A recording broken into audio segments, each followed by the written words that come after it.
मन पंछी तू उड़ जा वतन में, रुत है ये प्रभु मिलने की। मस्त पवन है महका चमन है, मस्त पवन है महका चमन है, बेला है मंगल मिलने की। मन पंछी तू उड़ जा वतन में, रुत है ये प्रभु मिलने की।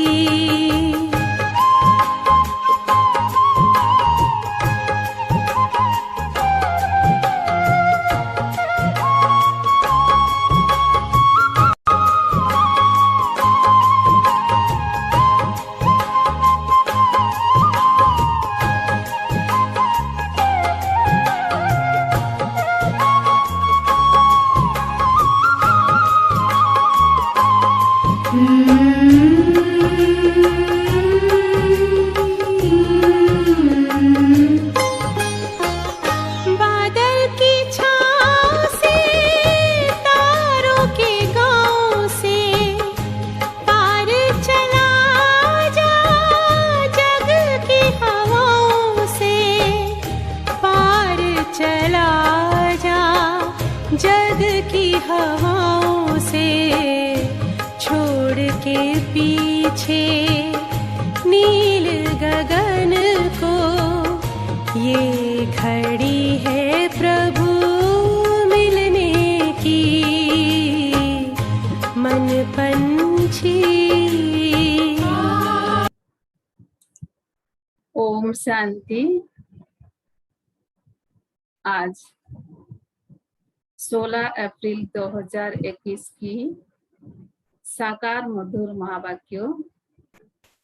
मीठा बाबा कहते, मीठे बच्चे अल्फ और बे को याद करो तो रमणीक बन जाएंगे। बाप भी रमणीक है तो उनके बच्चे भी रमणीक होने चाहिए। प्रश्न, देवताओं के चित्र की कशिश सभी को क्यों होती है? उनमें कौन सा विशेष गुण है? देवताओं के चित्रों की कशिश सभी को क्यों होती है? उनमें कौन सा विशेष गुण है? उत्तर, देवताएं बहुत रमणीक और पवित्र है। रमणीकता के कारण उनके चित्र की भी कशिश होती है। देवताओं में पवित्रता का विशेष गुण है, जिस गुण के कारण ही अपवित्र मनुष्य झुकते रहते हैं। रमणीक वही बनते जिनमें सर्वदैवी गुण है, जो सदा खुश रहते हैं। ओम शांति। आत्मा और परमात्मा का मेला कितना वंडरफुल है। ऐसे बेहद के बाप के तुम सब बच्चे हो, तो बच्चे भी कितने रमणीक होने चाहिए। देवताएं भी रमणीक है ना, परंतु राजधानी है बहुत बड़ी, सब एक रस रमणीक हो नहीं सकते। फिर भी कई बच्चे बहुत रमणीक है जरूर। रमणीक कौन होते हैं? जो सदैव खुशी में रहते हैं, जिनमें दैवी गुण है। वो राधे कृष्ण आदि रमणीक है ना, उनमें बहुत बहुत कशिश है। कौन सी कशिश? पवित्रता की। क्योंकि इन्हों की आत्मा भी पवित्र है तो शरीर भी पवित्र है। तो पवित्र आत्माएं अपवित्र को कशिश करती है, उन्हों के चरणों में गिरते हैं। कितनी उनमें ताकत है। भले सन्यासी है, परंतु वो देवताओं के आगे जरूर झुकते हैं। भले कई बहुत घमंडी होती है, फिर भी देवताओं के आगे अथवा शिव के आगे झुकेंगे जरूर।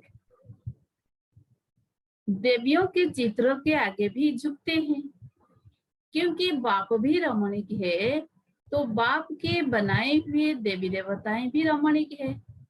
उनमें कशिश है पवित्रता की, वह कशिश उन्हीं अभी तक भी चल रही है। तो जितनी उनमें कशिश है उतनी तुम्हारे में भी कशिश होनी चाहिए। जो समझते हैं हम यह लक्ष्मी नारायण बनेंगे, तुम्हारी इस समय की कशिश फिर अविनाशी हो जाती है, सबकी नहीं होती है। नंबर वार तो है ना। भविष्य में जो उच्च पद पाने वाले होंगे उनमें यहाँ ही कशिश होगी, क्योंकि आत्मा पवित्र बन जाती है। तुम्हारे में जास्ती कशिश उनमें है जो खास याद की यात्रा में रहते हैं। यात्रा में पवित्रता जरूर रहती है, पवित्रता में ही कशिश है। पवित्रता की कशिश फिर पढ़ाई में भी कशिश ले आती है। यह तुमको अभी पता पड़ा है। तुम उनके या लक्ष्मी नारायण के ऑक्यूपेशन को जानते हो। उन्होंने भी कितना बाप को याद किया होगा। यह जो उन्होंने इतनी राजाई पाई है वह जरूर राजयोग से ही पाई है। इस समय तुम यह पद पाने के लिए आए हो। बाप बट तुमको राजयोग सिखाते हैं, यह तो पक्का निश्चय कर यहाँ आए हो ना। बाप भी वही है, पढ़ाने वाला भी वही है, साथ भी वही ले जाने वाला है। तो यह गुण सदैव रहनी चाहिए। सदैव हर्षित मुख रहो। सदैव हर्षित तब रहेंगे जब बाप अल्फ की याद में रहेंगे, तब बे की भी याद रहेगी और इससे रमणी की भी बहुत होंगे। तुम बच्चे जानते हो हम यहाँ रमणीक बन फिर भविष्य में ऐसा रमणीक बनेंगे। यहाँ की पढ़ाई ही अमरपुरी में ले जाती है। यह सच्चा बाबा तुमको सच्ची कमाई करा रहे हैं। ये सच्ची कमाई ही साथ चलती है 21 जन्मों के लिए। फिर भक्ति मार्ग में जो कमाई करते हो वह तो है ही अल्पकाल सुख के लिए, वो कोई सदैव साथ नहीं रहती। तो इस पढ़ाई में बच्चों को बड़ा खबरदार रहना चाहिए। तुम हो साधारण, तुमको पढ़ाने वाला भी बिल्कुल साधारण रूप में ही, तो पढ़ने वाले भी साधारण ही रहेंगे। नहीं तो लज्जा आएगी। हम ऊंचे कपड़े कैसे पहने? हमारे मम्मा बाबा कितने साधारण है, तो हम भी साधारण है। यह क्यों साधारण रहते हैं? क्योंकि बनबाहों में है ना। अभी तुमको जाना है, यहाँ कोई शादी नहीं करनी है।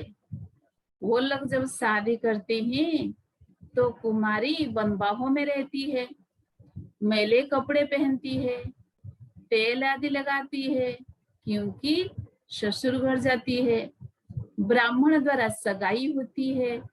तुमको भी जाना है ससुर घर, रावणपुरी से रामपुरी अथवा विष्णुपुरी में जाना है। तो यह बनवाहों का रिवाज इसीलिए रखा है कि कोई भी अभिमान देहों का व कपड़ों आदि का न आए। किसको हल्की साड़ी है, दूसरों को देखते हैं कि इनके पास तो ऊंची साड़ी है, तो ख्याल चलता है, सोचते हैं कि यह तो बनबाहों में है नहीं। लेकिन तुम बनबाहों में ऐसे साधारण रहते हुए कोई को इतना ऊंचा ज्ञान दो, इतना नशा चढ़ा हुआ हो, तो उससे भी तीर लग जाए। भल बर्तन मांजते रहो व कपड़ा साफ करते रहो, तुम्हारे सामने कहीं आए तो तुम झट उनको अल्फ की याद दिलाओ। भल बर्तन मांजते रहो या कपड़ा साफ करते रहो, तुमको वह नशा चढ़ा हुआ हो और सारे सादे कपड़ों में बैठ किसको नॉलेज देंगे, तो वो भी वंडर खाएंगे। इनमें कितना ऊंचा ज्ञान है। यो ज्ञान तो गीता का है और भगवान का दिया हुआ है। राजयोग तो गीता का ज्ञान ही है। तो ऐसा नशा चढ़ता है जैसे बाबा अपना पता में मिसाल बताते हैं, जैसे बाबा अपना मिसाल बताते हैं। समझो हम बच्चों के साथ कोई खेल कर रहा हूँ, कोई जिज्ञासु सामने आ जाता है तो झट उनको बाप का परिचय देता हूँ। योग की ताकत, योग बल होने के कारण वो भी वहां ही खड़ा हो जाएगा। तो वंडर खाएगा कि इतना साधारण, इसमें इतनी ताकत। फिर वो कुछ भी बोल नहीं सकेगा, मुख से कोई बात निकलेगी नहीं। जैसे तुम वाणी से परे हो वैसे वो भी वाणी से परे हो जाएंगे। यह नशा अंदर में होनी चाहिए। कोई भी भाई अथवा बहन आए तो उनको एकदम खड़ा करके विश्व का मालिक बनाने की मत दे सकते हैं। अंदर में इतना नशा होना चाहिए, अपनी लगन में खड़ा हो जाना चाहिए। बाबा सदैव कहते हैं तुम्हारे पास ज्ञान तो है परंतु योग का जौहर नहीं है। प्यूरिटी और याद में रहने से ही जौहर आता है। याद की यात्रा से तुम पवित्र बनते हो, ताकत मिलती है। ज्ञान तो है धन की बात। जैसे स्कूल में पढ़कर एमए बीए आदि करते हैं तो इतना फिर पैसा मिलता है। यहाँ की दूसरी बात है, भारत का प्राचीन योग तो मैसूर है। यह है याद। बाप सर्वशक्तिमान है तो बच्चों को बाप से शक्ति मिलती है। बच्चों को अंदर में रहना चाहिए। हम आत्माएं बाबा की संतान है, परंतु बाबा जितने हम पवित्र नहीं है, अब बनना है। अभी है एम ऑब्जेक्ट। योग से ही तुम पवित्र बनते हो। जो अनन्य बच्चे हैं वो सारा दिन यही ख्यालात करते रहेंगे। कहीं भी आए तो उनको हम रास्ता बताए। तरस आना चाहिए, बेचारे अंधे हैं। अंधे को लाठी पकड़ा कर ले जाते हैं ना, ये सब अंधे हैं, ज्ञान चक्षु है नहीं। अभी तुम्हें ज्ञान का तीसरा नेत्र मिला है तो सब कुछ जान गए हो। सारे सृष्टि के आदि मध्य अंत को हम अभी जानते हैं। ये सब भक्ति मार्ग की बातें हैं। तुमको पहले भी पता था क्या कि hear no evil, see no evil, talk no evil, think no evil, do no evil, ये चित्र क्यों बना है? दुनिया में कोई भी इनका अर्थ नहीं समझते, तुम अभी जानते हो। जैसे बाप नॉलेजफुल है, तुम उनके बच्चे भी अब नॉलेजफुल बन रहे हो। नंबरवार पुरुषार्थ अनुसार कई कई का तो बहुत नशा चढ़ता है। वाह, बाबा का बच्चा बनकर और बाबा से पूरा वर्षा नहीं लिया तो बच्चा बनकर ही क्या क्या। रोज रात को अपना पतामल देखना है। बाबा व्यापारी है ना, व्यापारियों को पतामल निकालना सहज होता है। गवर्नमेंट सर्वेंट को पता मेल निकालना नहीं आता ना, वो सौदागर होते हैं। व्यापारी लोग अच्छा समझेंगे तुम व्यापारी हो, तुम अपने नफे नुकसान को समझते हो। रोज खाता देखो, मुरादी संभालो, घाटा है व फायदा है। सौदागर हो ना, गायन है ना, बाबा सौदागर है, रत्नागर है, अविनाशी ज्ञान रत्न का सौदा देते हैं। यह भी तुम जानते हो। नंबरवार पुरुषार्थ अनुसार सब कोई सुरूढ़ बुद्धि नहीं है।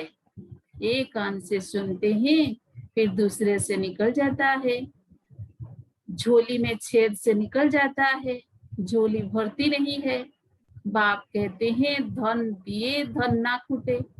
अविनाशी ज्ञान रत्न है ना, बाप है रूप बसंत, आत्मा तो है, उनमें ज्ञान है। तुम उनके बच्चे भी रूप बसंत हो। आत्मा में नॉलेज भरी जाती है, उनका रूप है। भल आत्मा छोटी है रूप तो है ना, उनको जाना जाता है, परमात्मा को भी जाना जाता है। शमनाथ की भक्ति करते ही तो इतने छोटे स्टार की क्या पूजा करेंगे? पूजा के लिए कितने लिंग बनाते हैं, शिवलिंग छत जितना बड़ा बड़ा भी बनाते हैं। यूं तो है छोटा, परंतु मर्तबा तो ऊंच है ना। बाप ने कल्प पहले भी कहा था कि इन जब तप आदि से कोई प्राप्ति नहीं होती है, ये सब करते नीचे ही गिरते जाते हैं, सीढ़ी नीचे ही उतरते हैं। तुम्हारी तो अब चढ़ती कला है, तुम ब्राह्मण पहले नंबर के जिन हो। कहानी है ना, जिन ने कहा हमको काम नहीं देंगे तो खा जाएंगे, तो उनको काम दिया, सीढ़ी चढ़ो और उतरो, सीढ़ी चढ़ो और उतरो, तो उनको काम मिल गया।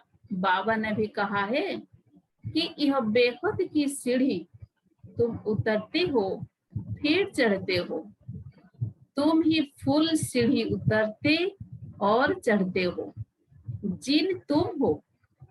बाबा ने कहते जिन वास्तव में हम है, दूसरे कोई फुल सीढ़ी नहीं चढ़ते हैं। फुल सीढ़ी का ज्ञान पाने से तुम कितना ऊंच पद पाते हो, फिर उतरते हो, चढ़ते हो। बाप कहते हैं मैं तुम्हारा बाप हूँ, तुम मुझे पतित पावन कहते हो ना। मैं सर्वशक्तिमान अलमाइटी हूँ, क्योंकि मेरी आत्मा सदैव 100% पवित्र रहती है। मैं बिंदी रूप अथॉरिटी हूँ, सब शास्त्रों का राज जानता हूँ। यह कितना वंडर है, ये सब वंडरफुल ज्ञान है। ऐसे कभी सुना नहीं होगा कि आत्मा में 84 जन्मों का अविनाशी पाठ है, वो कभी घिसता नहीं है, चलता ही आता है। 84 जन्मों का चक्र फिरता आता है, 84 जन्मों का रिकॉर्ड भरा हुआ है। इतनी छोटी आत्मा में इतना ज्ञान है, बाबा में भी है तो तुम बच्चों में भी है। कितना पाठ बजाते हैं, यह पाठ कभी मिटने का नहीं है। आत्मा इन आंखों से देखने में नहीं आती है। हे बिंदी, बाबा भी कहते हैं मैं ऐसा बिंदी हूँ, यह भी तुम बच्चे अब समझते हो। तुम हो बेहद के त्यागी और राज ऋषि। कितना नशा चढ़ना चाहिए। राज ऋषि बिल्कुल पवित्र रहते हैं। राज ऋषि होते हैं सूर्यवंशी, चंद्रवंशी, जो यहाँ राजा ही प्राप्त करते हैं, जैसे अब तुम कर रहे हो। यह तो बच्चे समझते हैं कि हम जा रहे हैं, खिविया का स्टीमर में बैठे हैं, और यह भी जानते हैं यह पुरुषोत्तम संगम ही है, जाना भी जरूरी है। पुरानी दुनिया से नई दुनिया में भया शांति धाम, ये सदैव बच्चों की बुद्धि में रहना चाहिए। जब हम सतयुग में थे तो कोई खंड नहीं था, हमारे ही राज्य था। अब फिर से योग बल से अपना राज्य ले रहे हैं, क्योंकि समझाया है योग बल से ही विश्व की राजाई पा सकते हैं, बाहुबल से कोई नहीं पा सकते। यह बेहद का ड्रामा है, खेल बना हुआ है। इस खेल की समझानी बाप ही देते हैं। शुरू से लेकर सारी दुनिया की हिस्ट्री ज्योग्राफी सुनाते हैं। तुम सूक्ष्म वतन मूल वतन के राज कभी अच्छी रीति जानते हो। स्थूल वतन में इनका राज्य था, अर्थात हमारा राज्य था। तुम कैसे सीढ़ी उतरते हो वो भी याद आ गया। सीढ़ी चढ़ना और उतरना यह खेल बच्चों की बुद्धि में बैठ गया है। अब बुद्धि में है कि कैसे यह वर्ल्ड की हिस्ट्री ज्योग्राफी रिपीट होती है। इसमें हमारा हीरो हीरोइन का पार्ट है। हम ही हार खाते हैं और फिर जीत पाते हैं, इसीलिए नाम रखा है हीरो हीरोइन। बाबा हमारा टाइटल दिया कि बच्चे तुम हीरो हीरोइन हो। अच्छा, मीठे मीठे सिकिलधे बच्चों प्रति माता पिता बाप दादा का याद प्यार और गुड मॉर्निंग रूहानी बाप की रूहानी बच्चों को नमस्ते। हम रूहानी बच्चों की रूहानी बाप दादा को भी याद प्यार गुड मॉर्निंग, नमस्ते नमस्ते नमस्ते। धारणा के लिए मुख्य सार, अभी हम बनबाहों में हैं, इसलिए बहुत बहुत साधारण रहना है। कोई भी अभिमान देह का वह कपड़ों अधिकार नहीं रखना है। कई भी कर्म करते बाप की याद का नशा चढ़ा रहे। नंबर 2, हम बेहद के त्यागी है और राज ऋषि है। इसी नशे में रहो, पवित्र बनना है, ज्ञान धन से भरपूर बन दान करना है, सच्चा सच्चा सौदागर बन अपना पता में रखना है। वरदान, याद की सर्च लाइट द्वारा वायुमंडल बनाने वाले विजयी रत्न भव। याद की सर्च लाइट द्वारा वायुमंडल बनाने वाले विजयी रत्न भव। सर्विसेबल आत्माओं के मस्तक पर विजय का तिलक लगा हुआ है ही, लेकिन जिस स्थान की सर्विस करनी है उस स्थान पर पहले से ही सर्च लाइट की रोशनी डालनी चाहिए। याद की सर्च लाइट से ऐसा वायुमंडल बन जाएगा जो उनकी अनेक आत्माएं सहज समीप आ जाएगी। फिर कम समय में सफलता 1000 गुना होगी। इसके लिए दृढ़ संकल्प करो कि हम विजयी रत्न है, तो हर कर्म में विजयी समाई हुई है। स्लोगन, जो सेवा स्वयं को व दूसरों को डिस्टर्ब करे वो सेवा नहीं बोझ है। जो सेवा स्वयं को व दूसरे को डिस्टर्ब करे वो सेवा नहीं बोझ है। ओम शांति।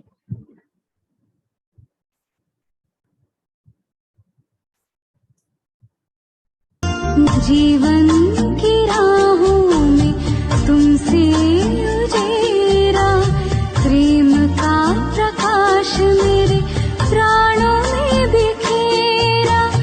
आंचल में भर के कहा लाल मेरा, आंचल में भर के कहा लाल मेरा। धन्यवाद तेरा प्रभु, धन्यवाद तेरा, धन्यवाद तेरा प्रभु, धन्यवाद।